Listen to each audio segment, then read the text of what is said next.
Gas കിട്ടാത്ത കേരള ജനതയ്ക്ക് ഒരു പരിഹാരം. എന്താ കിറ്റൊക്കെ ആയിട്ട് വന്നേക്കുന്നത്? എന്താ കിറ്റിനകത്ത്? ഞാൻ ഗ്യാസ് ബുക്ക് ചെയ്തായിരുന്നോ? അത് ഗ്യാസ് ബുക്ക് ചെയ്യാൻ പറ്റുന്നില്ല. പിന്നെ എന്ത് ചെയ്യാൻ? നമ്മള് കേരളത്തിലെ എല്ലാ ആൾക്കാരുടെ ഒട്ടുമിക്ക എല്ലാ ആൾക്കാരുടെ അവസ്ഥ ഇത് തന്നെ. അപ്പൊ നമ്മളിനി എന്ത് ചെയ്യാൻ? ഇത് എന്തോ കൊണ്ടുവന്നേക്കണേ? ഗ്യാസ് ആണോ? ഗ്യാസ് ഒന്നും അല്ല, പിന്നെ തൽക്കാലം അതിനൊരു പരിഹാര മാർഗം കണ്ടെത്തിയതാ. അതെന്തോണത്?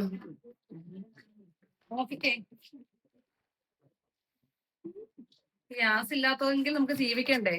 വിറകടുപ്പ് പോകാനാണ്, എവിടെയും വിറകും ഇല്ല, ഒന്നുമില്ല. എന്ത് ചെയ്യും? എന്തെങ്കിലും ഉണ്ടാക്കി കഴിക്കണ്ടേ? ഹോട്ടലിൽ നിന്ന് വാങ്ങിച്ചു കഴിക്കാനാണല്ല എല്ലാ ഹോട്ടലും ഇപ്പൊ അടച്ചിട്ടിരിക്കുക, അവിടെയും ഇല്ല ഫുഡ്. ഇപ്പൊ കേരളത്തിലെ ആളുകൾക്ക് ഒരു പരിഹാരം ഉണ്ടെന്നാണോ പറയുന്നത്? ഇപ്പൊ ഇങ്ങനെ ചെറിയൊരു പരിഹാരം ഉണ്ട്. കറണ്ട് ബില്ല് പലഹാരമായിരുന്നെങ്കിൽ നല്ല നേരെ കഴിച്ചാൽ മതി. കറണ്ട് ബില്ല് വരുമ്പോ കിട്ടാതിരുന്നാ മതി, എങ്കിൽ ഒരു പരിഹാരമുണ്ട്.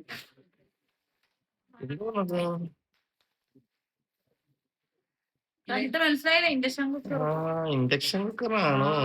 ഇനിയിപ്പോ ഇതേ ഉള്ളൊരു പരിഹാരമാണ്. പക്ഷെ നമ്മുടെ വർദ്ധിച്ചു വരുന്ന കറണ്ട് ചാർജുമായിട്ട് ഇത് ഓക്കെയാണോ? ഫുഡ് കഴിച്ചില്ലേ നമ്മൾ മരിച്ചു പോത്തില്ലേ? ഫുഡ് കഴിക്കാതെ ജീവിക്കാൻ പറ്റുമോ?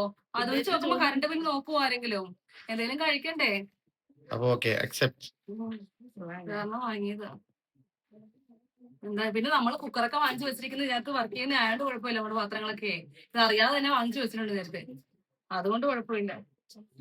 Okay okay, good for information.